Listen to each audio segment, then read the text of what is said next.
Hello guys, in this video I am going to show you how to set the language in the Etsy application.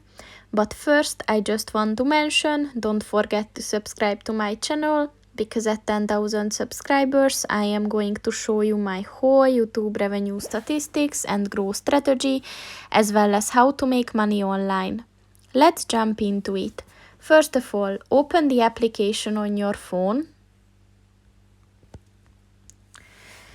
And then click on the U button at the bottom of the page.